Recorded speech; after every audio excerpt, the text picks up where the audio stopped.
Welcome to Improv for the Podcast. On this week's episode, we're joined by Matt Fox, who will tell us all about his improvisational journey. We'll play a couple games, and most importantly, learn how he improv'd his life. Let's hit it.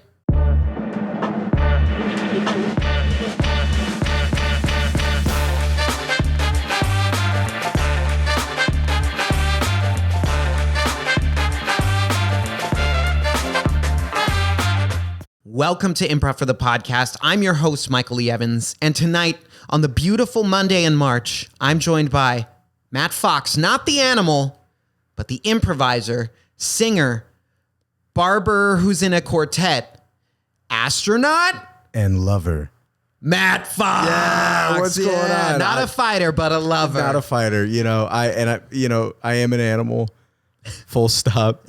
But I'm so happy to be here. Thanks for having me. Yeah, thank you for coming on, Matt Fox. This is your second appearance on the IFT Improv for the Podcast. Wow, I almost called it a different name. No, you chill. But Matt was on our holiday special episode just back in December, which was a fun one. Him with Gavin Constanzer. Couldn't stay away. He couldn't stay away. We had a great time, and I realized I was like, well, our audience deserves a proper introduction to Matt. Oh, thanks. Oh, shucks. The full feature. I have my favorite subject myself, That's why you're here. I'm just kidding. Yeah, that's what makes the show easy. I get people to talk about themselves. That's true. I do feel very comfortable. He's very good. He's very good at his job. Yeah, I did put like a bunch of like thumbtacks on your seats. So just be careful how you that's move. what that is. I put thumbtacks in my underwear, so I really couldn't tell, Wow.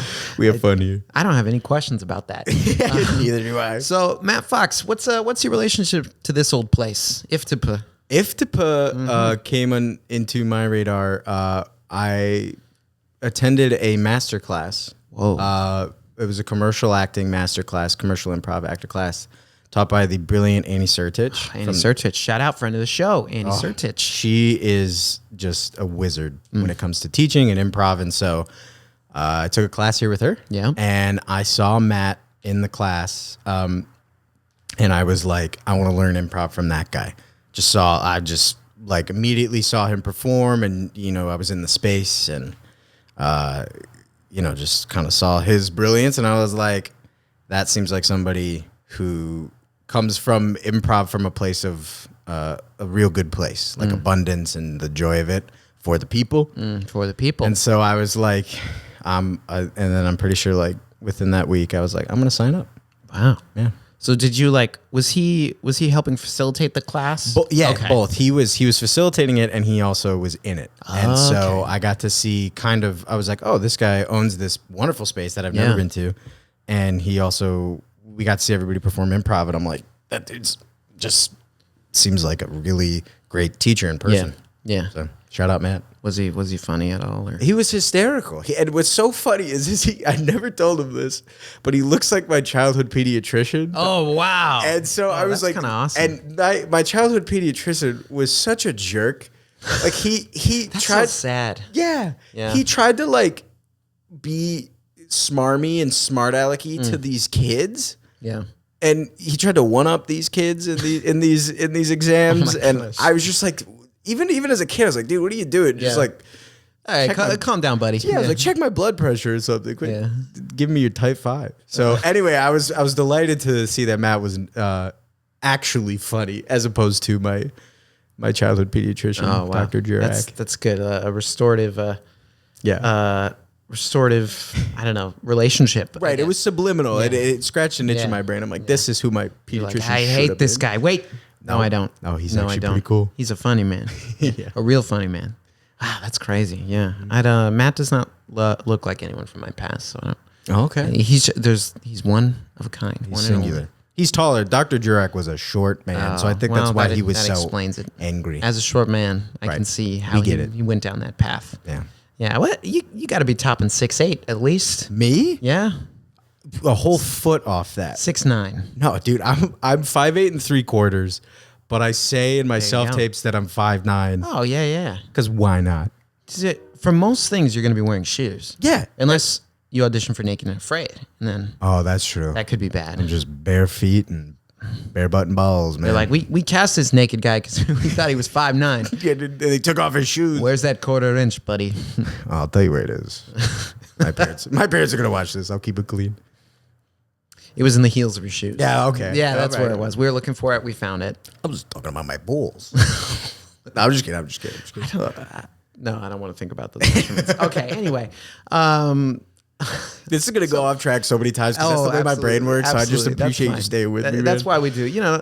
Thankfully, I've done enough of these where you got to have a little fun and you always get back to it, right? Yeah. Yeah. And a lot of improvisers have that nature. Yeah. That they're like very. It's like, we are doing something here. We'll get back to it. Yeah, right? yeah, exactly. That's how it goes. Okay. So before we really get to know the man, the myth, the legend, Matt Fox, 5'9" with shoes. Yeah. Thank you. 5'10" with 2 pairs of shoes on. And 5'11" with attitude. Yeah. Love that. We got to play some 3 things. Okay. We got to play some 3 things. In this edition, it's personally you. Okay. I've done some digging. I worked with my best team of Nice. internet sleuths. Okay. Unlocked your iPhone from afar. Unless you have an Android, then that's what we unlocked instead. We got in. We got all the dirty details. Lay it on me. And that's going to come through in this game right What's here. my social? I bet it's got 9 digits in it. Oh, you're good. Yeah, I've You're seen real good. I've seen a social before. It's 8 digits actually. Yeah. Oh no. I don't know. I'm not good with numbers or I bureaucracy. forgot there's only 2 in the middle. Oh, that's right. Yeah. I literally almost just said mine out loud, but I'm not. Yeah, no, I was I'm not thinking through it gonna. in my head and I was like, that'd be a mistake. Yeah. Tell you what though, mine has some of the numbers 0 through 9 in it. That's impressive. Yeah. I don't think mine does. Oh, I just mean in general, not in any okay. particular order. It's- No. It's just, there are numbers. There's got to be somebody out there with 0, 1, 2, 3, 4, Is it the first one, right? 5, 6, 7, 8. George Washington. Yeah. He popped out his teeth and was like, oh wow, what a number. All right. So okay. So 3 things. You've played before? Yes, I'll yes. give you a category. You list 3 things. Oh yeah, we played on the holiday special. Hell yeah. I don't need to tell you any of this. No, dude, please. Okay. All right, here we go. infantile. So 3 things with Matt Fox. Here we go. These are 3 things. First category, Eagle Scout skills. Repelling women, 1, building a fire, 2, and those are the only 2 I kept. Being okay with real crappy food when you're really hungry. 3. Very nice. Next category, songs you've covered. Music of the night. 1, Phantom, Phantom. yeah. Make You Feel My Love by Adele. 2, And Be More Kind by Frank Turner. 3. Very nice. Last category. Projects, short films, sketches, commercials. Favorite of those that you've done, been in, worked on. Smosh. 1. Ooh. As a member of the Yum Yum Choir in an Oscar Mayer Wiener commercial. 2. And The Rehearsal with Nathan Fielder. 3. These are 3 things. Boom. All right. Let's circle back. Eagle Scout. Why'd I ask you about that? Yeah. Oh boy. Yeah. I am. So essentially, my grandfather, my great grandfather, my dad, my uncle, my great uncle, Wow. my great cousin, Wow. and my 2 older brothers are all Eagle Scouts. Wow. And then it got to me, and they're like, Well, "No pressure." Yeah. And I was like, "I don't have a choice. I'm not just gonna like be the everyone's done it. So. Yeah, so they're like, yeah, but if you want it got to a point where when I was nearing Eagle, but it was getting to conflict with like becoming, like more and more involved in high school things. Yeah. Like around like 16. I was like, I don't know if I want to do it. And I remember my dad, it was the worst bluff ever. He's like, well, if you don't want to do it, you don't have to. And I was just like, I don't want to break this man's heart. So I got my Eagle at 16. And I come from a long line of Eagle Scouts. Yeah. Yeah. Yeah. How do you think I found that information? Do you know how I found that information? Is it on my Facebook? No. Well, maybe. I don't know. I didn't. That's not where I found it. Is it my general demeanor? No. That but guy looks like Great guess. he knows how to tie a lot of knots. Yeah. No, it was your first Instagram post. Oh yeah, I went all the way back. right. The first 2 posts were just like Matt's journey to becoming an Eagle Scout, or it was like a poster board. Yeah. With like, kind of like a timeline situation on there, Right. which I was like, oh, that's pretty cool. And it's just like a fun look back because, that's one of those posts that's like, This is from like a younger time. Oh yeah. Yeah. That's prefrontal lobe, Matt. Yeah. Like that's a deep cut. Yeah. But yeah, I think I was like, I'm proud that I'm an Eagle Scout. I'm Yeah. going to put that online. That's an accomplishment. And let the ladies flow in after that. Yeah. So, you know. They're lined up out there. Oh yeah? Yeah. They're like, oh, he has. Don't check, but they're there. He has all his merit badges. Yeah. Pretty cool. Not all he has. That's cool. Shoes. Yeah.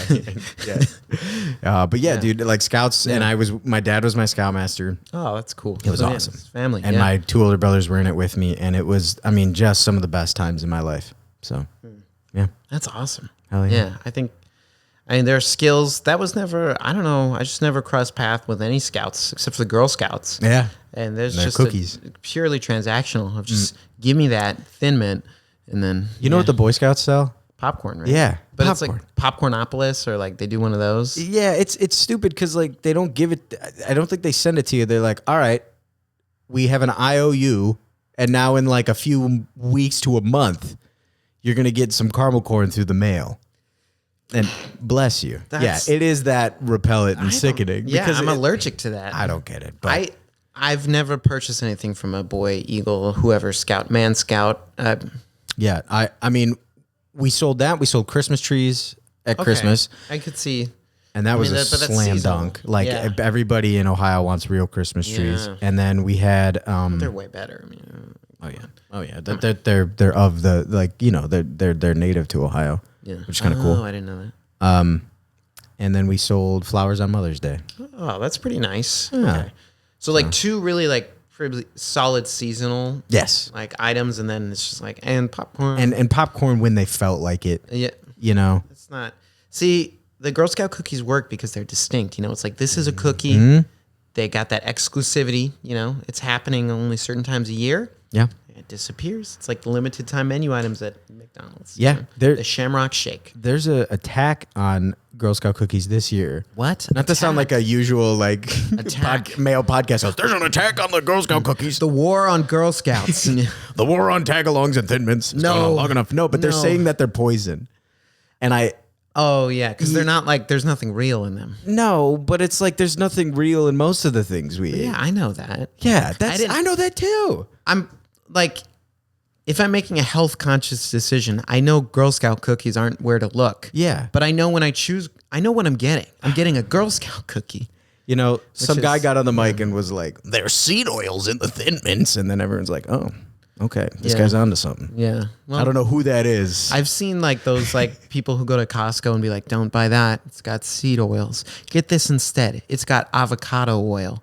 I'm like, there's plastic in my balls. There's crude oil. Yeah. I was like, I heard about my brain already. It's like, I don't know, man. Yeah. What can I do? We're all so far along that it's like, what is another? I got a Ziploc in my liver, you know? Yeah, like, literally. Yeah. I don't, but I mean, like, I get it. Like, you know, we want to be health conscious and stuff, but like, we do. Yeah. We've done a bad job, but you know, the best time to start is now. Yeah. But have you had a frozen Thin Mint? Oh, I really like Thin Mints. That's really just same. Yeah. And frozen. Oh my God. It's just like, and they'll keep, not that I know, but they'll keep it's like that till the Twinkies. off season. Yeah. Oh yeah. Those, yeah. I mean, you know, freezer preserves anything. So you throw them in there. Ahead. 6 months later, you're like, I'm the only one eating Girl Scout cookies right now. Dude, it's on the planet probably. You know? Dude, yeah. And I will say that when Dairy Queen has the Thin Mint Blizzard, that made me go feral. And it was perfectly lined up with Lent for me as a kid. I gave up sweets. Oh, and so I would just be fiending for the messed up. The Shamrock Shakes and the Girl Scout cookies, and then on Easter I'd just you're like, finally, this is what he wanted. Yeah. The Lord's back, and so is the blizzard.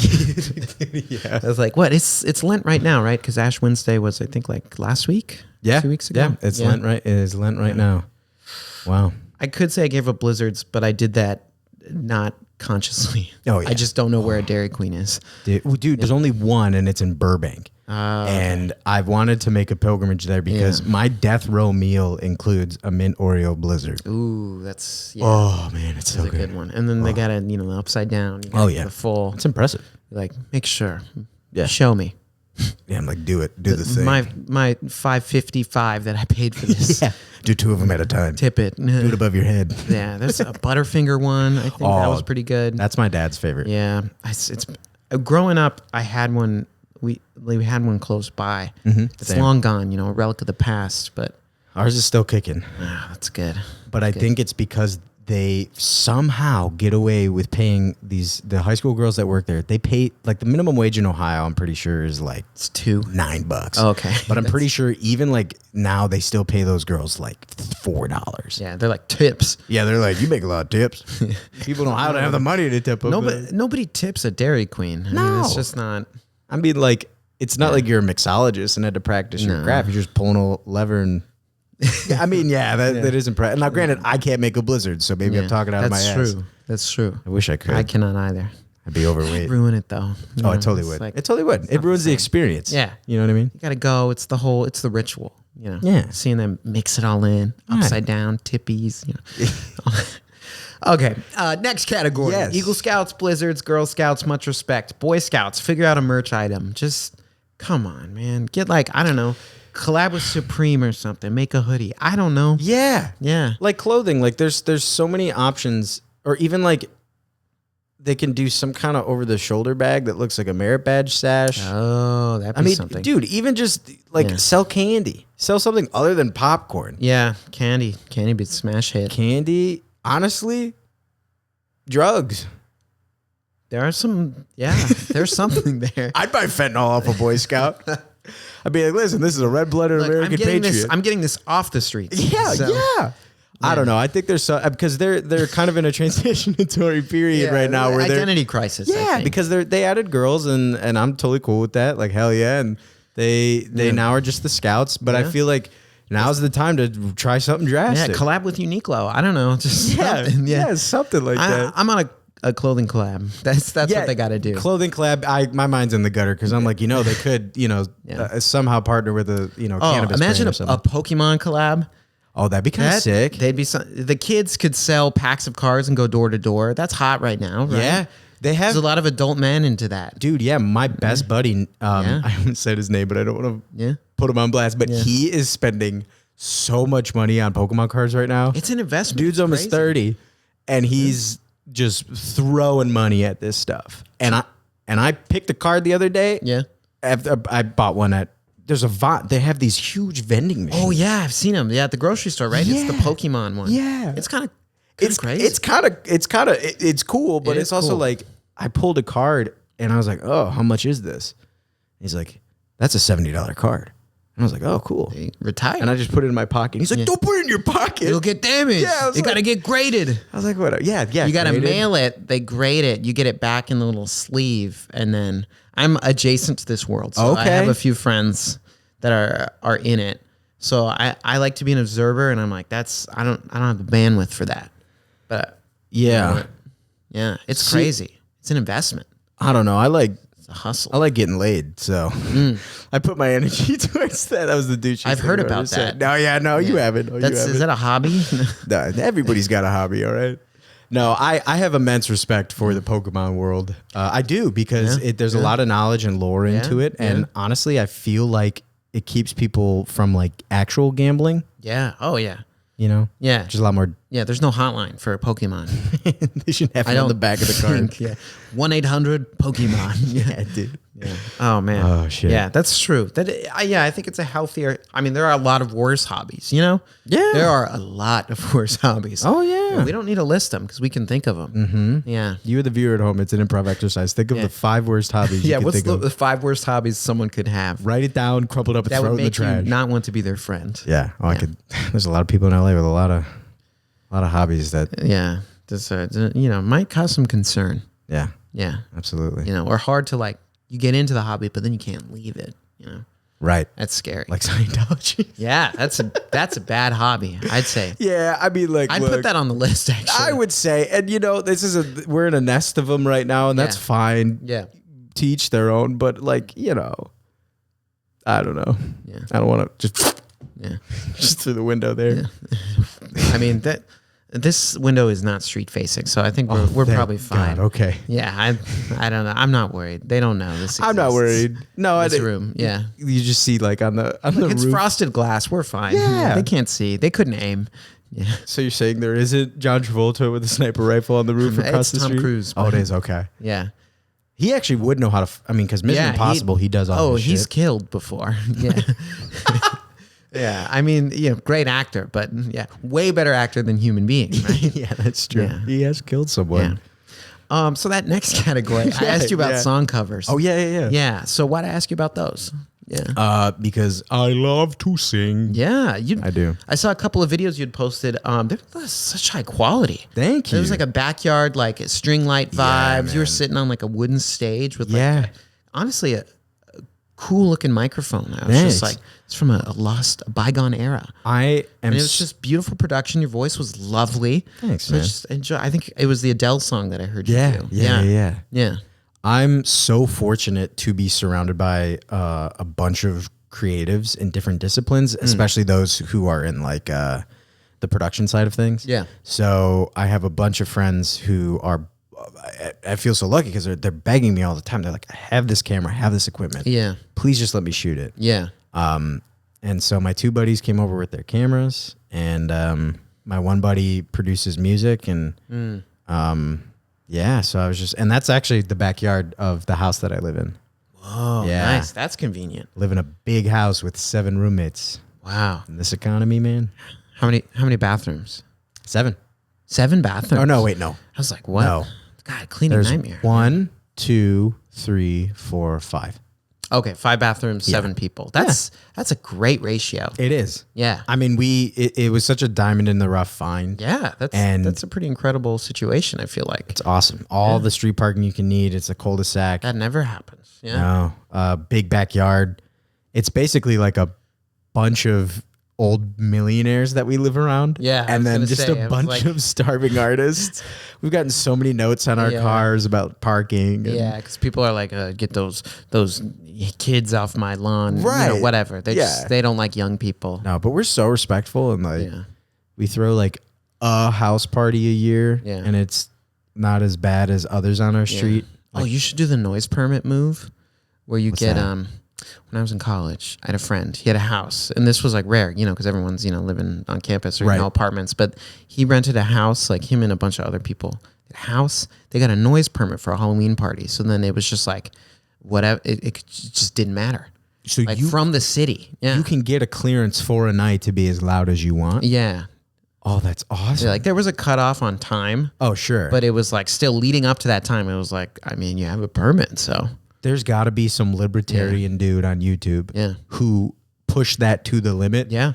And like got like a train horn and just blared it for a whole afternoon. Respect. He's like, the city okays it, guys. I don't know what you're so mad about. It's a free country. This is what I voted for. Yeah. I have the right to own a gun and do this as long as I want. Well, Be actually, loud. until 6:30 p.m. I hope time moves slow. Yeah. So That's crazy. I did not know that. That would be like a fun, like, just to be like, guys, We can be as we loud have as a we permit. want. Yeah. I mean, Yeah. we You might not need it, but just to, No. I don't know. It's kind of funny to be like, what, permission to be loud? yeah. Yeah. I mean, I guess that makes sense because as long as you have it over by a certain time, Yeah. Then that's it's like, huge. I did not know you can do that. you got on board with the cops, and that's hard to make happen. So. That's true. Yeah. That's true. Yeah. Yeah, the cops are fickle. Yeah. They don't want to be your friend sometimes. They do not. Mm. I don't. If more cops were just looking to make friends, yeah. Hey, man. I mean, yeah, I no, because you're onto something there. Because Yeah. it's like you see all those videos of these people with interactions with cops, and Yeah. like, sometimes those cops come in hot, Yeah. and it's like, bro, man, I'm just trying to vibe. Yeah. Let's talk to each other. But I get it. They Yeah. see a lot of shit. Yeah. Like sometimes it is fun to drive fast. Yeah. Look. And cops do it a lot. Yeah. Yeah. And they tell me, oh, don't be on your phone. I'm pulling you over. You have a laptop in your Yeah. car. I was like, I've seen you browsing Reddit on the freeway. Yeah, I mean, dude, hey, man, I do actually, I think I healthily question the police just as much as I support them because it's like, who are you gonna call? Who you gonna call when sometimes shit hits the fan? Ghostbusters. Oh, that's true. Yeah, we don't need the police. Yeah, no. Just call Ghostbusters. Yeah. The Avengers. Yeah.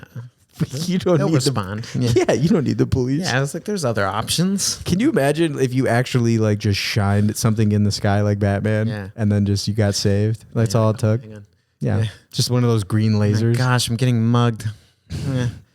All right, guys, if you could keep mugging me for like 2 minutes. Yeah, he'll be here. Yeah, I don't leave too quick. Yeah, right. That would be a shame. Yeah. I don't want to waste his time. No. Yeah. But if you with Batman, do you think that he is a force for good, or is he just another billionaire trying to impose his will? You know, I think he's a force for good. I think so too. Yeah, because I think so too. I think, well, the cool part about Batman is that it becomes like, obviously he can't get to all the crimes, Right? You know, he's busy. Yeah, he's one guy. But like, if he's active enough, then other people are just like, oh shoot, you know, I was gonna, you know, like threaten that hospital, but I don't want to break my leg tonight. Right, he's a deterrent. So, yeah. Okay, It's a better deterrent than a lot of other things they had going in Gotham. That's true. That's true. I So mean, that's really what it is. It's like the widespread impact on the city. that's true. It's the idea. Yeah. You can kill the man, but not the idea. The idea. It's beautiful. Oh, Mr. Batman, Mr. Batman. I don't even know. We gotta keep talking through this. All right, so we talked about song covers. You got connections, sick backyard, string lights, noise permit. Last category. So I just asked you about projects, commercials, different things like that. So you listed Smosh. I saw that. You had a great Elmo impression. Oh, thank you. I saw a clip from that. That was very was much. funny. And then you were a small child not going to bed. So or something. sleeping with his eyes open. Yeah. Yeah. This is scary. If my child were sleeping with their eyes open, my hypothetical child, we're going to the doctor right then and Oh, there. yeah. They're like, buddy, you got to I'd skip the doctor. I'm going to a priest. close those things. That's what we're supposed to do. Oh yeah. Yeah. No, it was a really good time. What about those projects? Just kind of, real quick. Like, I was very fortunate to be on Smosh. Yeah. I'd watched them growing up. Yeah. Food Battle 2009. Right? Oh my gosh. Yeah, and Ian Hecox, Anthony Padilla, icons. everybody over there was so nice and so welcoming, and and then I worked with them for about 5 months when they brought on the newer cast, and then I just got a call one day. They're like, so blah, blah, blah. And what was interesting was I was just like, I didn't know what the phone call was. Like even 6 minutes in, I was like, what's going on? What are you saying? And then finally I had to be like, this is literally what I said. I was like, so I'm serving Thai food and you guys are serving Mexican food? And he's like, exactly. Couldn't have said it better myself. And I was like, okay. And that's about as much clarity as I have to why I was let go. But regardless, just like the best time there. Got paid a good amount of money just to play Mario Kart. Like, I mean, that's a good deal. This is shit. Yeah. I think that YouTube stuff, it's tough to keep up, like business wise. Yeah. I think it's such a volatile space with like ad money and sponsors and like yeah. So they were right before they brought Anthony back. Yeah. So they were at this point where I think they were really trying to turn a new leaf, and it's some been identity things. It's been cool to see that I think like after I left, few months after, Anthony came back, and then they just kind of had this resurgence of like just a new vitality to them, and now it's awesome. Like they're doing so many great things. So it was really cool to be a part of, and cool to learn in that environment, because it essentially was like it's like a comedy studio like SNL where you're pitching things and you're going into meetings, and I think I was a little over eager. I was pretty green. Yeah. And so I think I was a little bit too much like, oh, can I sit on this meeting, and can I just sit in the lobby and work on my scripts? Yeah, because you wanted to learn. Yeah. And I think I've learned since then, working in different parts of the industry, being like, that stuff will come when it's asked of you. Yeah. And I think sometimes when you do that to the people who have had to climb that ladder, and they're like, who's this guy? Yeah. And I'm just like, I'm from Cleveland. Everything, so. but yeah, it was a really good time. Yeah. Yeah. I mean, that's awesome. Yeah. Just to be in that space and learn, like that's still so valuable. Yeah. I'm sure stuff you're still using today. Mm-hmm. That was a couple years back, like 2022. Yeah. I think I auditioned, or I think I got in like June of 2022. And then I think by like December, January, I got that call. But it sucks. But at the same time, it's been one of the most beneficial parts of my life in terms of like truly, you never know what's going to happen, especially in this industry. You hear how volatile it is all the time. 100%. So, but yeah, it was a real good lesson in just being like, sometimes things just don't work out, and that's okay. Yeah. And finding value and a sense of self-esteem outside of the industry, that helped me do that too, because I'm like, well, just because there's one thing, it might have been my dream, didn't work out. That's just one aspect of me. So, it was overall just the cat's meow. Cat's meow. Yeah. It was a good time. Indeed. Yeah. That's awesome. Yeah. Okay. So I want to talk about that letter I up there. Improv. But I want you. We're going NPR voice. Yeah, we are. It got deep and serious, and now tonight. Okay, all right. On Improv for the podcast. This episode is brought to you by A24's The Brutalist. Don't forget BetterHelp. BetterHelp, online therapy, very expensive. Like the Uber for online therapy. The Uber for your trauma. Yeah, there you go. So, Patent that. Improv. I want you to take us back. Okay. First time in your life, heard about, exposed to, someone passed you a note in class that just said improv on it. When was the first time you learned about, heard about, saw this thing that we do? An incredible community theater called the Beck Center for the Arts. Beck Center for the Arts. Shout out Ohio. It was in Lakewood, Ohio, which is right outside of Cleveland. That's where my mom grew up. And I auditioned to be in a play there. And in order to be in the plays there and be in the musicals, you had to be enrolled in classes, even if it was just once a week. Yeah. So I started taking, I was 12, and I started taking improv classes from members of Cleveland's premier improv troupe, which was called Something Dada. Shout out Something Dada, an incredible roster of improvisers who were from Second City and all around, the country, and wonderful teachers. And so basically every Saturday until I was probably in high school, so like 16, Wow. I was a couple of years just learning from still to this day, these guys that I would go see the shows and they would blow my mind, and then I'd learn from them the next week. And then throughout college, I came back a few times and performed with them, and that was just so surreal. It was so cool. Yeah. But so from a guy named Russ Stitch, incredible improviser, Aaron Patterson, these guys who were just like, and that was the thing, like Cleveland only had really one improv studio. Yeah. And I just kind of stumbled into it. Even though I knew that I wanted to learn comedy and stuff, I was just like, oh, yeah, I'll take this class. Because all my friends who had been at the Beck Center were like, take the improv class from Russ. It's awesome. And I did. And I was like hooked ever since. That's awesome. Yeah. So leading up to that, because you said you auditioned for a play, were you already interested in performing and things like that? Like prior to that, like you're like, I want to do plays or whatever. Yeah. I think in a combination of being the youngest child and the youngest of two boys. Yeah. Or three boys. Yeah. I just always loved performing. We were in a precursor to Boy Scouts, not Cub Scouts. It was called Indian Guides, Native Sons and Daughters. Okay.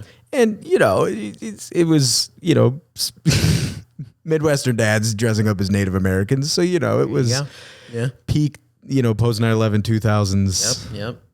Whatever. And, and so I would do skits at the campfires then. And then I remember doing a skit in a cul-de-sac once in my neighborhood for anybody who would listen. So like 4 neighborhood kids just kind of peeked their heads out, and I called it the Matty P Show. Hey. Because my middle name's Patrick. Oh, there you go. Yeah. And then I remember my mom was like, you should audition for a play at the Beck Center. I was like, okay. And I auditioned I was in 6th grade, and I auditioned for Tom Sawyer. Nice. And I'll never forget, I was in the kitchen. My mom played the voicemail on the Answering machine. It was just like, Matt got Tom Sawyer. And I was like, what the f-? And then for better or worse, ever since then, I'm like, Yeah. I guess I'm getting my sense of self from performing. Yep. Oh, yeah. I understand. Oh, yeah. And yeah. So then and then the Beck Center was just my outlet for that until I went to college. Yeah. Yeah. Wow. That's fantastic. So, yeah, growing up, you were doing plays, you were taking classes, these improv classes with Russ Stitch. Mm-hmm. There you go. Mm-hmm. And these other Cleveland something dada. Oh, yeah. Improvisers. I'm not quite sure if they're still around. Yeah. But I think they are, but they're brilliant. Yeah. Fantastic. That's really cool. So you were taking the classes. You were doing, I guess, probably plays throughout growing up, things like that, whether at high school or at Beck. Yeah. Yeah. Wow, that's fantastic. Give me like a role or two that you loved doing growing up. I was in this play called The Sunshine Boys. Sunshine Boys, love it. It's a Neil Simon play. Okay. And it's with 2 old guys who were 2 vaudeville comedians that fell out of grace with each other, and then they meet for a reunion. Yeah. And I got to play opposite my best friend still to this day, Jake Conder. Oh. And oh my God, like I played this old man who kind of sounded like this, and he was this old man, and it was just us on stage for like 2 hours, and man, it was awesome. It was so much fun. Yeah. And then I enjoyed playing Harold Hill in The Music Man. Oh, okay. Yeah. In high school. Classic. You got trouble. That whole stuff. But yeah, so I was big into musical theater. Yeah. And I was gonna go into it in college. But if there's any group of people more insufferable than actors, it's musical theater. The musical theater actors. Musical theater actors. I can also relate to that. Yeah, no, they're so talented and they know it. Yes, they do. Because they're like, oh, you act, but I also sing and dance. I move better than you. I sound better than you. Yeah, whatever. And I look better than you. Yeah, I mean, yeah, that too. I faced a similar pivotal choice where I was like, I could do an acting program or a musical theater program. Did you do an acting I did program? an acting program. Where'd you go? Yeah. Zoo Pacific University. Okay, it's yeah, close yeah. to here. So I did they have a BFA there. So I did No that. way. Yeah. I got my BFA too. There you go. Let's go. Not musical theater? No, Yeah, just straight, acting, right? Straight acting. Acting for the stage and screen. Yeah, yeah. A lot of rolling on my back and doing lip trills. Oh, yeah. Oh, so many movement classes, animals. Yeah. Oh, yep. Animals. I did the chicken. Love it. Chicken. Yeah. I was in a play where I had to play. It was a farce, and we we did the government inspector. Okay. And I played this judge who takes his bribes in meals. And so the best piece of direction we got from our director, Richard Hess, amazing director. He was like, everybody pick an animal, and that's your movement for the show. And so I did an orangutan. Yep. It was so much fun. That's a good choice. Yeah. That's a great note for a farce too. Just yeah. I like that a lot. Where'd you go? Cincinnati. Cincinnati. CCM, College Conservatory Music. Okay. Oh, okay. I've heard of this. Yeah. Yeah, and they're really well known. I was like, yeah, they're pretty like for their musical theater and Did like Chris and Chenoweth go there? No, maybe? but like Shoshana Bean. Okay. Yeah. A ton of. I mean, it's a lot of folks. I mean, anybody from like Broadway Pipeline. Yeah. Dylan Mulvaney was around when I was there. Wow. Philip Johnson Richardson, who was just in The Wiz. Matt Fox was there. Matt Fox, yeah, as seen in the Yum Yum Choir, the Oscar Mayer Wiener commercial. Wiener Boys. He was in a Domino's commercial for a hot second. Yeah, Dell commercial. Oh, yeah. Not Mountain Dew. Well, what's funny is Do. I have a really quick funny story. It's one of my favorite to tell. I went in for a Mountain Dew audition to play their like spokesperson. Yeah. Which was like a sexy lifeguard. Yeah. And I go in and I get a call back and I'm like, they didn't ask for a full body picture during the self tape. So I'm like, they're going to hear up and then I'm going to come in and be disappointed. So I'm like, I don't know what I'm doing. So I walk in, they go, take your shirt off. I take my shirt off and immediately the casting director goes, put him on the grill. And I was like, but to that point, I was like, hell yeah, because I'm definitely more the grill guy than the sexy Put lifeguard. him on the grill. Hey, getting cast is getting cast. That's right? what I'm saying. And like you made it to that point anyway, so who cares? Yeah, that's what I said. Tula commercial. Hey, this is you got an appeal. I could see an appeal. Thanks, man. Yeah, I'm like, I forget. I always had this description of myself, and half schlub, half stud. One time a casting director told me. Yeah, and I was like, I'll take both of those. Yeah, I mean, know your type, right? Yeah, Jack Black's a schlubby stud. Oh yeah, absolutely. Chris Farley was a schlubby stud. Yeah, I did School of Rock. Jack Black, come on. Yeah. No, yeah. That face, the beard. Yeah. Dude, I'm growing this out for a comedy bit. Oh, there you go. I'm gonna go cover literally a beard growing competition. Oh, nice. And this is like almost 3 months. Okay. So it's going to be all these dudes with these huge beards and then me with this crazy neck beard. Guys, I think I got a chance to win. Yeah, literally. I'm like, do they count back hair? Yeah. I've been putting my Noxidil on this thing. Yeah. Just every night, droppers. Yeah. Absolutely. Yeah. You guys on Hims? I sure am. I'm rubbing peppermint oil and olive oil on my face. Okay. My buddy got me onto that, so I don't know if it's going to work. Oils. Yeah. No seed oils, right? No seed oils. Yeah. Gotta avoid those. No red 40. Oh, what about blue 12? No blue 12. I made that up. There is a blue one, I think. Purple 74. Oh, yeah. Okay.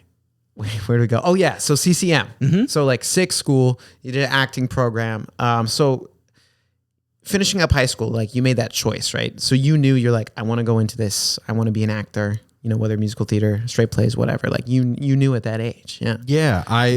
I had a hot sec where I wanted to be an optometrist. Oh, yeah. Because I love science, but I'm kind of thankful I didn't do that. Yeah. My wallet isn't thankful, but I'm thankful. Yeah. But yeah, I knew that I wanted to study it at a pretty consistent degree, especially with a BFA. Yeah. You know, where it's every day for 4 years. Mm-hmm. And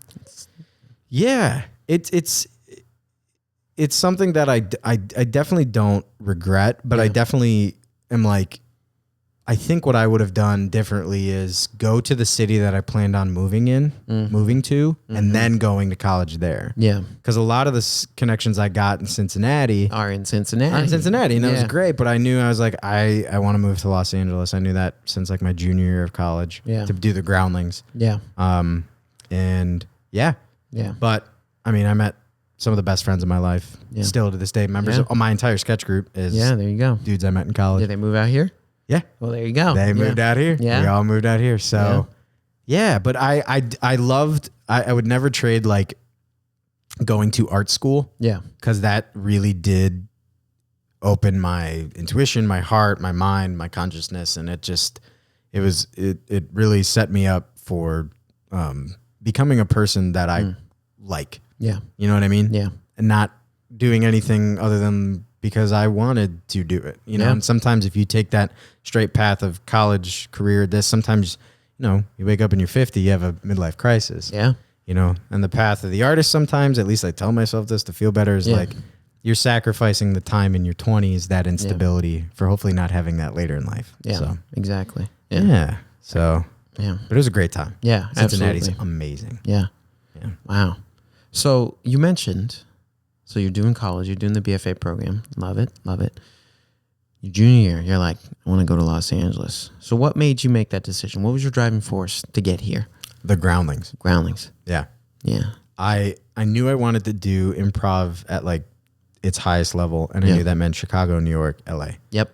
And then my big jam is characters, and that's the mecca of characters is groundlings. That's a big part of their philosophy.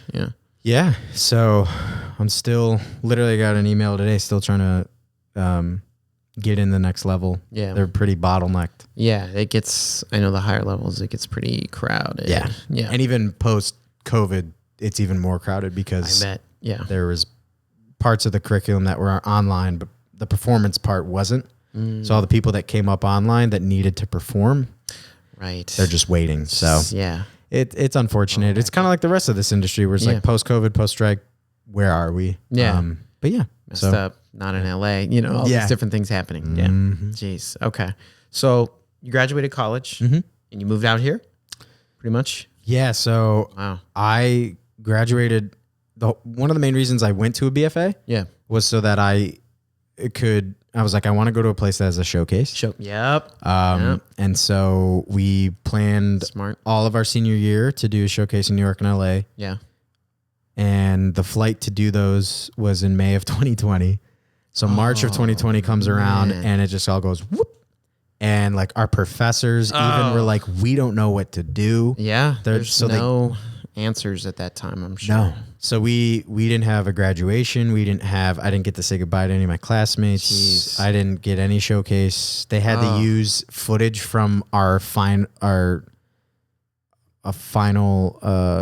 in an acting for the camera class. Some like monologues you did. Yeah, just like but these it's scenes not- that we didn't know were going to be like our foot into the industry. Yeah. So I didn't have the greatest scene. Here's Matt doing a scene from when Harry met Sally. Dude, literally, Yeah. it was like a scene where these two people wake up and they don't know each other and they try and figure out who they are to each other and then they kiss and they're like, oh, maybe we're related. Yeah. But Is it like a contentless scene?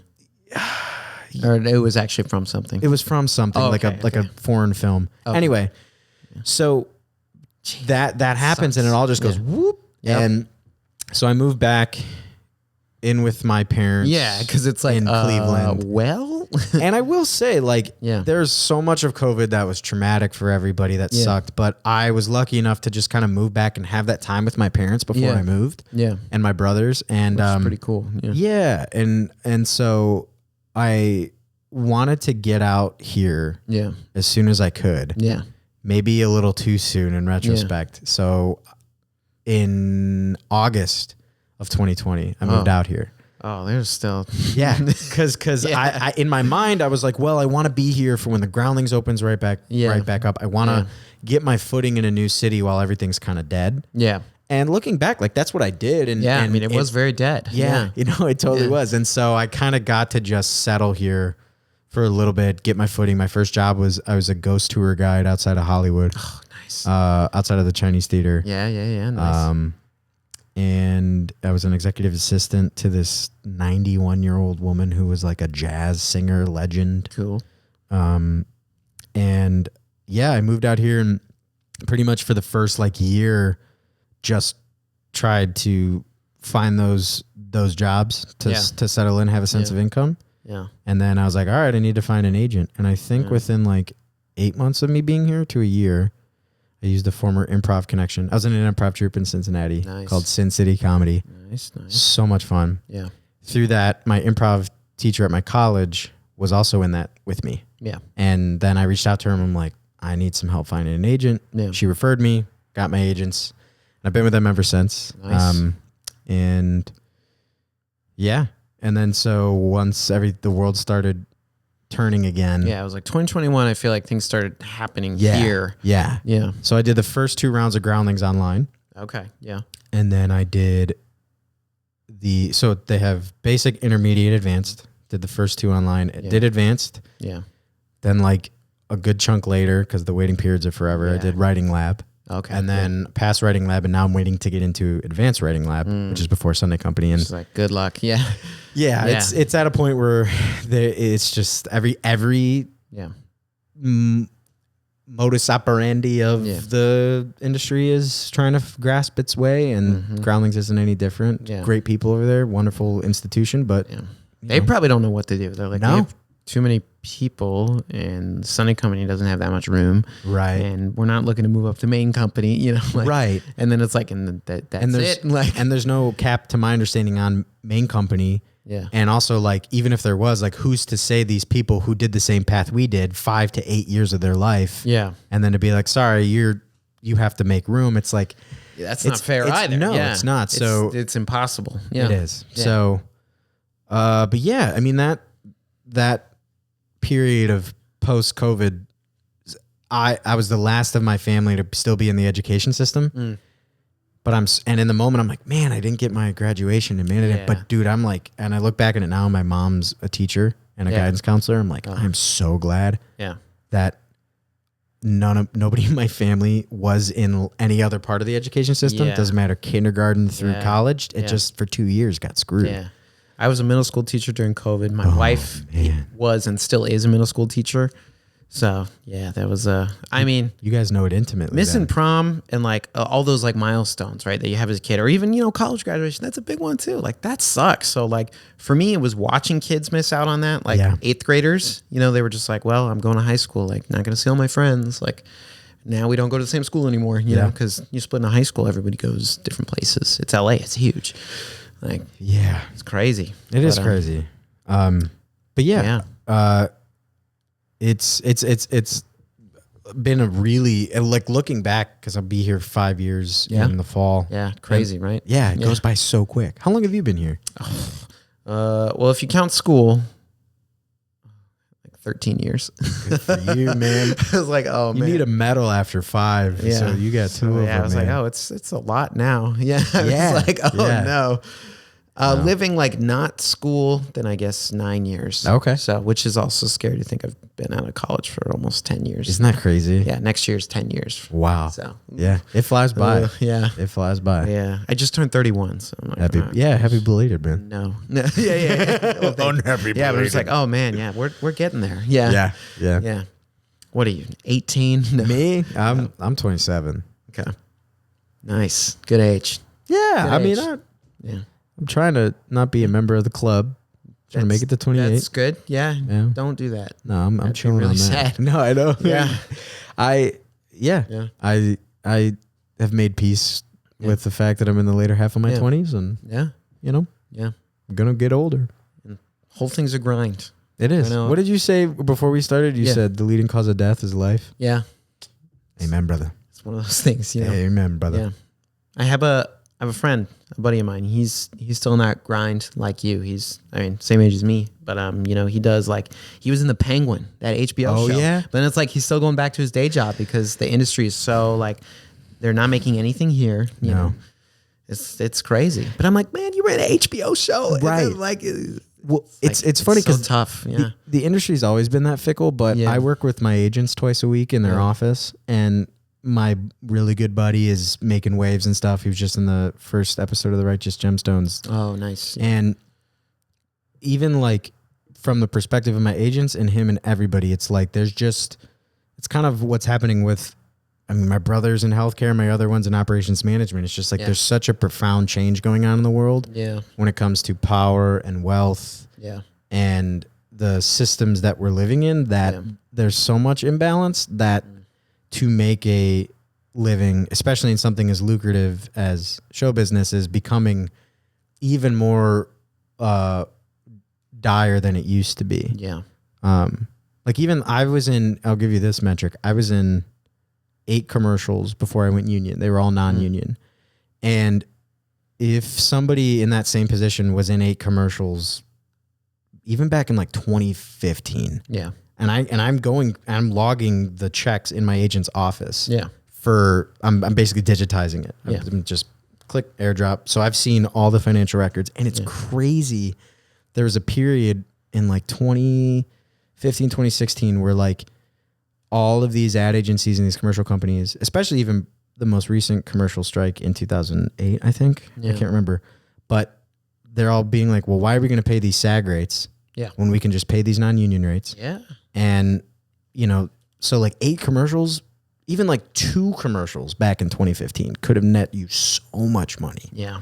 And I used to make, when I was doing those commercials, like $3,500, nothing to sneeze at, especially for a starting out actor. Yeah. But now those same commercials are at like $1,500. Jeez. For like Which is nothing. PepsiCo. Yeah. For, like corporations. Yeah. Yeah. And how many millions they're making off it. And,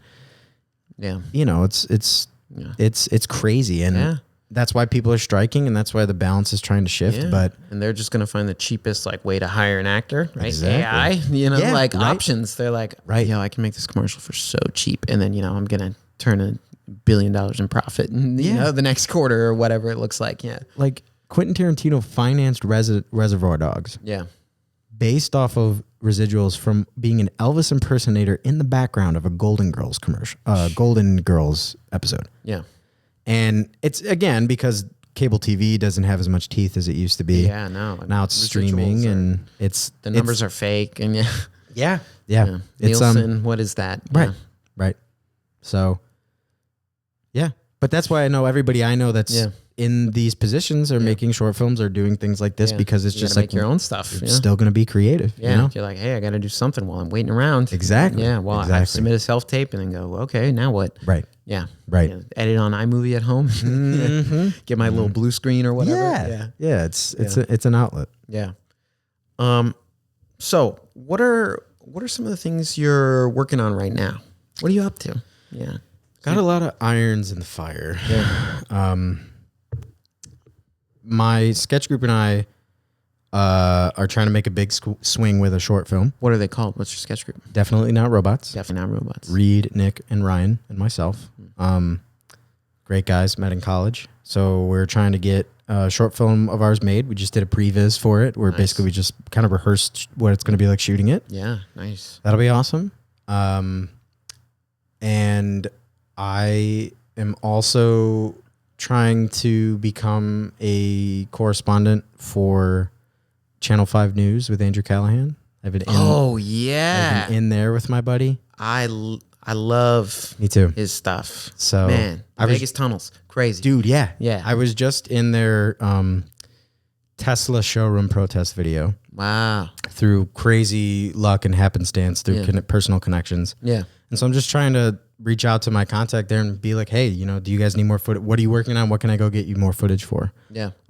So that's been really exciting because I really do, you know, Andrew's a bit of a polarizing figure for many reasons, but All gas, no brakes. Right, Yeah. right. What he's doing now, right? but I do think the work that he's doing is very important. Oh, I do too. Because he's such a antidote to legacy It's media. like pure journalism. It is. He will go to both a MAGA rally and a BLM rally and be like and then he takes what he hears and then frames it, as opposed to, I feel like, is framing it and then tries to ask leading questions to get just something. shape it into what he wants versus he lets the people speak, Which and is huge. Presents it. Yeah. So that's been How it should cool. be. Yeah. I've been making more. I love to sing, and so I've been trying to make more just singing videos. Put those out there. I have such a yearning to do van life, and there's this opportunity that I stumbled upon where I could go live in an RV up in Northern California and work a seasonal job. Yeah. Like that would really hit. Tempting. Yeah. Yeah, Sure. Just take a break and such a big nature camping guy, right? Yeah. So, yeah, Man. dating in LA is fucking impossible. Yeah. It's so impossible, and you know, so I would love to, you know, find my person. That'd be pretty sick. Yeah. But you know, all in due time. Yeah. All in due time. You're Miss doing my- improv. Dude, right? I mean, and this, honestly, like, I can't say enough good things about IFTP. Yeah. And I've been like evangelizing it to all my improv friends because I'm like, there's a style of improv. There's kind of like two styles of improv, I feel like. And there's one where it comes from a place of abundance. Yeah. And it comes from a place of like people who are good improvisers because they're good people, meaning like good improvisers listen and they make other people look good. And if you have a bunch of improvisers that live that, you can see that in their improv. Yeah. As opposed to I think are some schools of improv that I've been to that it's just everybody on stage trying to be the person who's on top of it, who's just trying to look like the smartest person in the room. Yeah. Trying to not look like an idiot. Yeah. But the best part of improv is that gray space that Matt talks about, you know, and you lose that sometimes when when it's cutthroat. Yes. You're trying to get on the team, the group, Right. or whatever. I've been in those UCB Herald auditions. I've been that person, you know? Oh yeah. Because it's hundreds of people there. How many spots are there, you know? Right. Nothing. Right. And don't get me wrong, like that's a style of improv, and it's really, really fun to watch. Oh, yeah. And because you get to see these people who are doing crazy mental gymnastics on stage, and you're like, holy shit. Yeah, the structure of it all. Right. But I think being more from an acting background and less of like a comedy background, I really like stuff where I watch it. I'm like, I believe that. Yeah. Or it's so character based. But yeah, I like this has been such a godsend because I was feeling a little burnout improv wise. Yeah. And then I come here and it's like, it's all about positivity, positive reinforcement. Yeah. But also not like, I don't feel coddled here. Like I feel like if there's stuff I need to work on and stuff, there's a way that it's brought up, but it's brought up in a way that's like encouraging you to follow the positive aspects of what you're doing. Yeah. And then that kind of informs when you're not doing that, you know? Yeah. Yeah, this place is great. I feel like here, in my opinion, in my experience, it's like the amount of work you put in is what you'll get out of it too. Yeah. Because I think like Matt or whatever teacher, you know, is going to see like, okay, so this person is really grinding, really working at it. So I see that, I'm going to respect that too. Sometimes you just want to come here to do improv, have fun, and blow off some steam. Yeah. Steam too. It can be both, which is something I've been able to relax a little more. It does. Instead of just trying to be like, see me, you know? Right. I don't know. It shouldn't always be about that, you know, when doing improv. No. Yeah, because improv should have never been about the individual, you know? No. And I feel like that's sometimes why you're seeing maybe some of these legacy institutions in the city losing a bit of steam, is because it really has become that launching point, which is necessary. Don't get me wrong. Like, that's why I you have moved out everyone here. clamoring, you know? So it's like, you have to. Yeah. It's kicking down the doors. I totally get it. And I'm doing it myself. Yeah. You know what I mean? Yeah. But it's nice to have a place where you do feel like you're being seen. Yeah. But you're also a part of an ensemble. Yeah. And there's so many different walks of life here, ages and everything like that. Yeah. So it's wonderful. Yeah, absolutely. So how long have you been here at IFTP doing classes? When was my first class? Yeah. Dude, I have such a bad memory. I think I want to say like I started in like October of last year. Okay. Yeah. And I took a break. I don't know, maybe it was earlier than that, because I took a break for November and December. Yeah. Holidays, that kind of thing. Yeah. So basically about around the middle of 2024. Okay. Yeah. Because I remember, I met you, I can't remember when. I met you sometime last year with this show. Yeah. Great time. And then I knew, like, Matt was trying to get you coming in for classes, and you've been chilling, doing classes, and like, yeah, dude. All that thing. Yeah. Been really, really enjoying myself. Yeah. Yeah. Yeah. That's really cool. That's really cool. So to turn this into like a bigger thing. Sure. Think about improv, because you've been doing improv for a long time. Long time. Yeah. Let's see. I've been doing it for 15 years. Yeah. That's a long time. Mm-hmm. What do you think has been the impact of improv in your life, both like with your career, just in your personal life? I mean, I know that's a big question, but like, I don't know. It's just like, because it's been a steady presence. Yeah. Like for a lot of that. Yeah. This is my jam. Where have you seen it bleed over? You know? Yeah. Staying and being present is the biggest thing. Yeah. And I feel like when you're improvising, it is radical acceptance, where you're just saying yes to what is being thrown at you, and you don't judge it. You just go along with it. Yeah. And I think being the youngest child and being kind of thrust into situations where I'm like, shit, all right, this is what I got. Let's do it. You know? And I love new experiences. I love meeting new people. And so it's this, this thing that feeds itself both ways. Yeah. I find that when I'm in improv classes and doing improv, it enriches my life. And when my life is enriched, I bring that presentness into the scene. Yeah. But yeah, I would, improv is such a vehicle for creativity too. And because really there's what your mind can think up. Yeah. So that part has sustained me, because I have to create to keep myself sane. It's I understand. Such a divine act. Like all of this is creation, and so to engage in that with then a group of people. And that's the other thing too, is like, I love hanging out with improvisers, but it's funny because it also is a unique vibe, because it is just riff city. Yeah. It can get exhausting. It can, but it's so fun because like now, especially with the people I have been so fortunate to have in my life, just that sense of goofing around, that sense of riffing, that sense of turning any situation into one where you could be laughing and having fun. Yeah.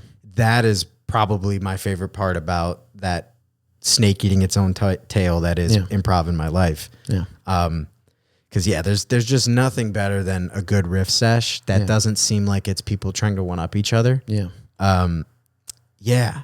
And I can always see this thing in an improviser's. There's a one of my mentors, I guess, and one of my improv heroes is Dan O'Connor, who runs Impro. Yeah. Edie Patterson, who's on the Righteous Gemstones. Okay. Yeah. They're just this improv power couple guru-ness that exudes from them. And he has this book, Life Unscripted. And it basically just talks about how, like, the tenements of improv, how they can feed your life. Being present, listening to other people, listening without the intent to respond. That's huge. Yeah. And not trying to always label what's going on, because our minds are already going to try and possess and label and look for things that are different. Yeah. So to exercise that other part of your brain that has to do with, you know, your point of view and your perspective. Because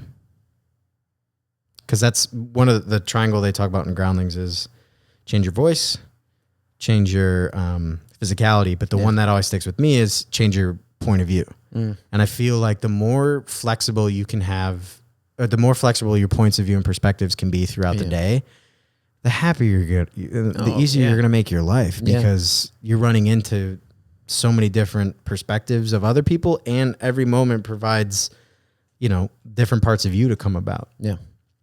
I love Ram Dass, who's this spiritual teacher. And he talks about, like, if you're in a car with three dudes and one guy's hungry, one guy's horny, and one guy, his car's having trouble, the one guy's only going to see the fast food places. Yeah. The other guy's only going to see all the beautiful people that he's driving by. And the other dude is going to see all the auto places. Yeah. And so it's like that, that amount of, all those different points of view live within us based on where your attention is and where your desires are and all that shit. Yeah. But, and I feel like when you're in an improv scene, you're so free to explore those different parts of yourself, all the different perspectives of yourself. Yeah. And I've always just had this chatter and this plethora of things going on in my mind where I can just let it out. And that's why I love it. Yeah, I'm off my soapbox. Hand that over. Ram Dass, Stoicism?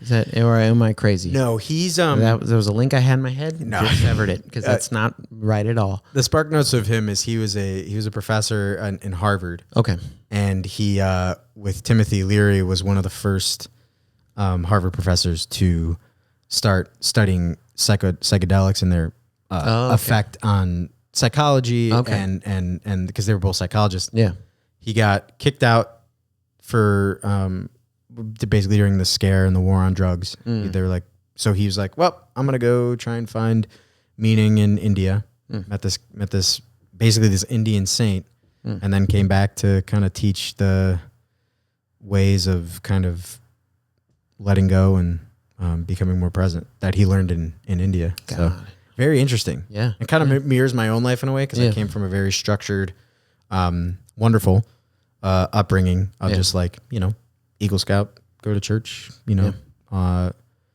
do well in school and don't cause any fuss, you know, but still be yourself. Yeah.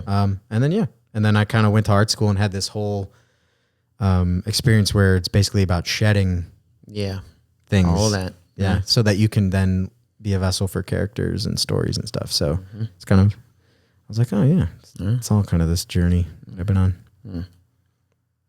That's a journey. Yeah, I can relate to that journey very much. Yeah. It's harrowing.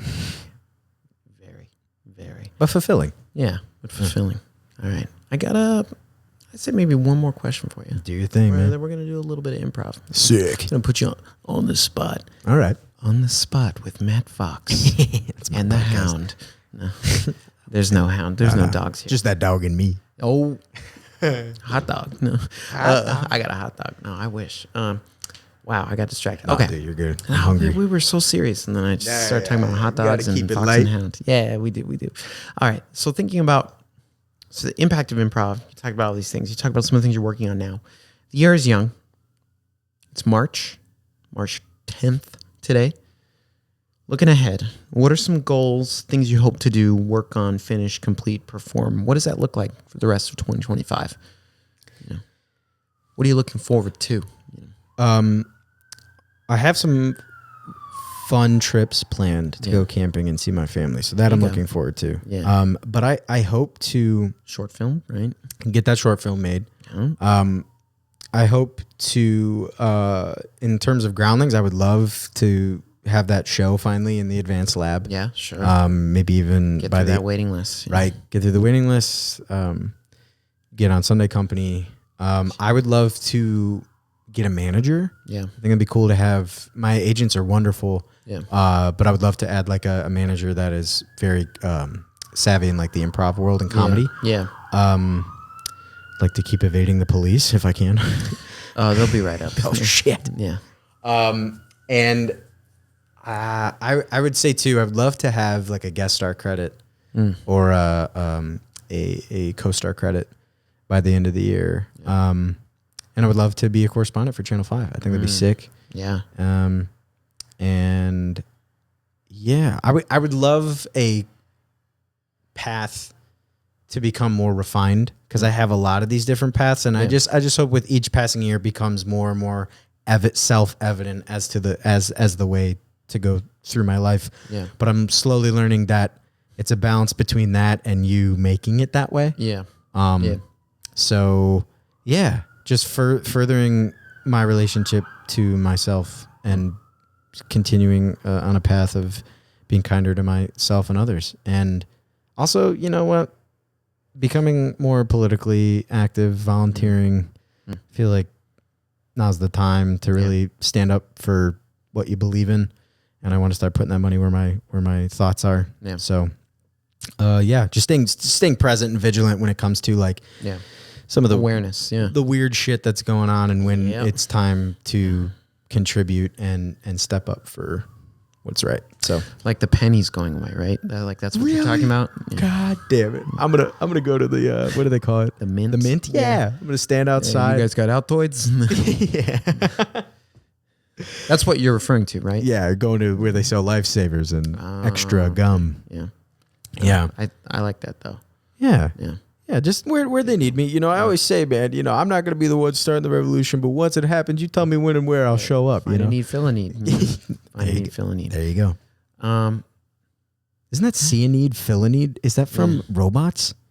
Big Yes, Weld? it is. Holy shit. Ewan McGregor, Robin Williams. What's the... Mel Brooks. Yeah. Yeah. Dude, I was like... Is that wait a minute. Scorsese?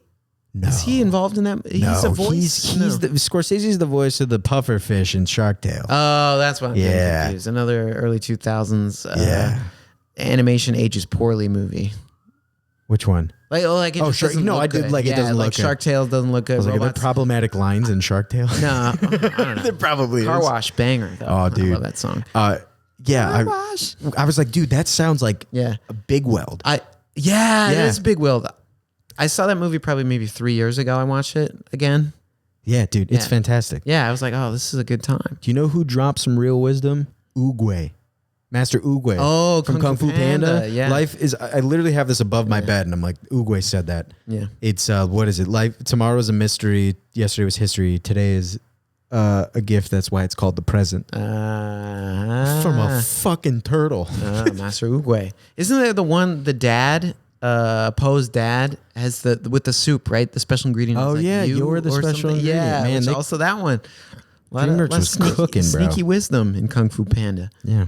There was a new one that came out. Kung Fu Panda 4. I saw it on a plane. It was Okay. actually delightful. I guess I need to go on a plane. I was then. pleasantly surprised. I was like, wow, it is a cash grab. Don't get me wrong, but it's funny. Yeah. It's I mean, it's a good romp. Yeah. I love a good romp. Me too. All right. You ready? Speaking of romp, you ready to romp? Yeah. All right. I'm gonna get make ready you to romp. work. I was feeling Okay. a little mean Nah, do your thing, man. I'm caffeinated. because I often think about. I'm like, who am I having coming on? What do we want to do? And then it's really like, okay, pimping an improv is bad, but as the host, that's basically my job here. Dude, pimp away. So we're just gonna play a little game called the Character Shuffle. okay. And I'm just gonna make you do a lot of work here. Okay. So the gist of this is we're gonna start a scene. Okay. And I'll give us some basic information, probably location, maybe relationship to start us off.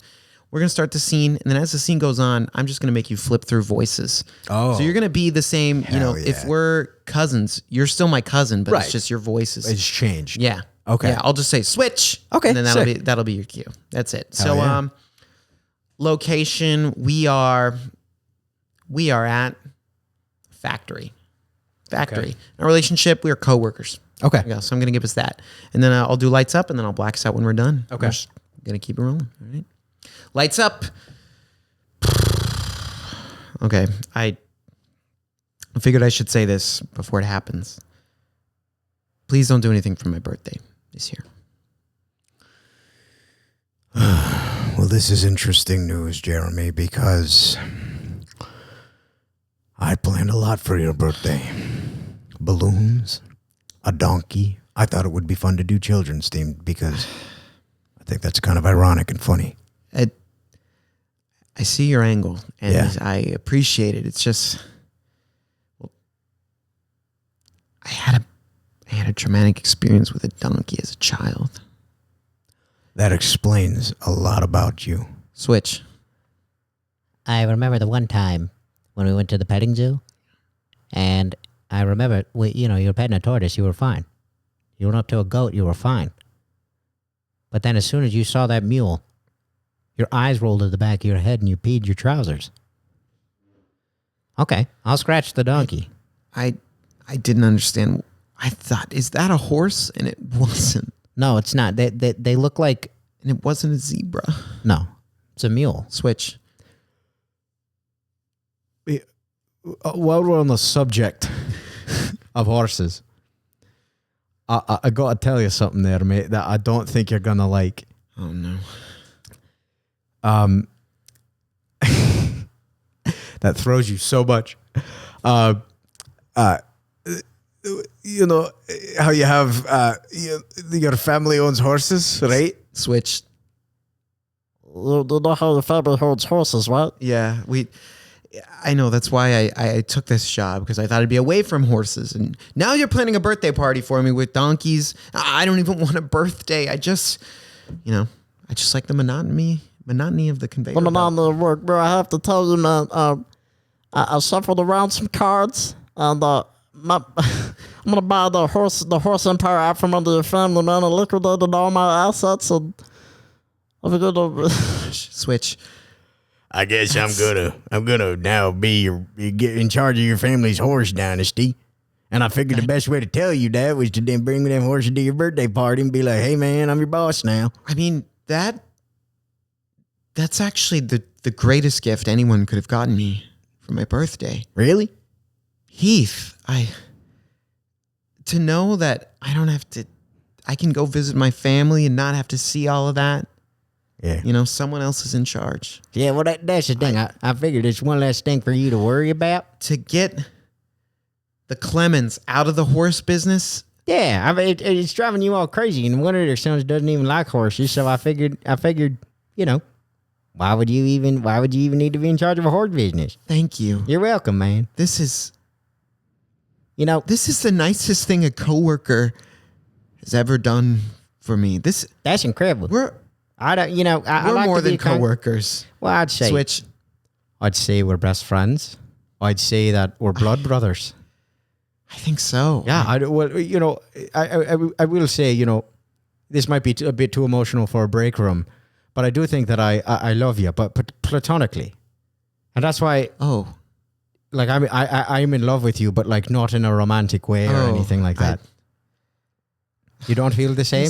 this day has been a lot. I was at the height of heights when you said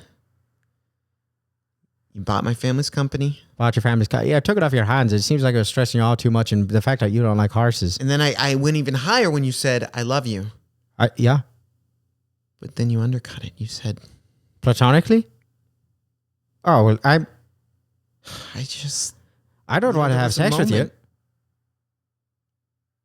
What? Switch. Oh, I don't know if it would have gotten to that. No, I don't think it would. And personally, Well, okay, that's a little rude. well, I'm asexual, so don't take it so personally. Oh, okay. Yeah. Well, No, nothing does it for me. Nothing. oh, So Not that is even- everything. No, what if I do this?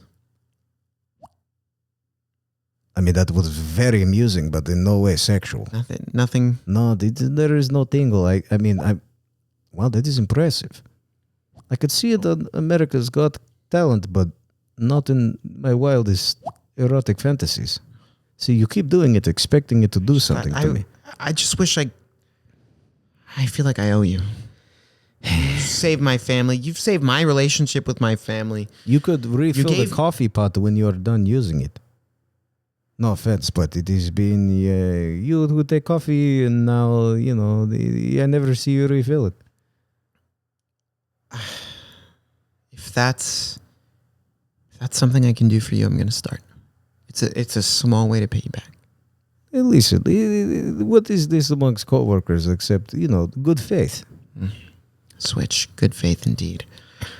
I'm sorry, I read the room wrong. I'm just going to be thankful for what you did for my family. Platonic love, I can take that. And I'm going to start refilling the coffee pot. I need to be a better coworker to you, a better friend. I think the universe could just be better to me in general. Blackout! Wow, that's a good exercise. I said switch a lot, so I know that was fun. Like, oh man, I was making him work. Yeah, it was fun. Because I wondered if you'd go impression or if you'd keep it just like purely like original. Right. And I think you did. Yeah, the accents and yeah, it's a good exercise. Which is harder to do than just slipping into impression. Yeah. Which is also fun. That was a fun one. But less work, Yeah, absolutely. Less work. Okay. Matt Fox.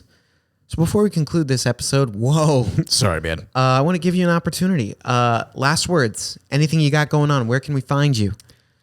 You can find me at 15488. No, I'm just kidding.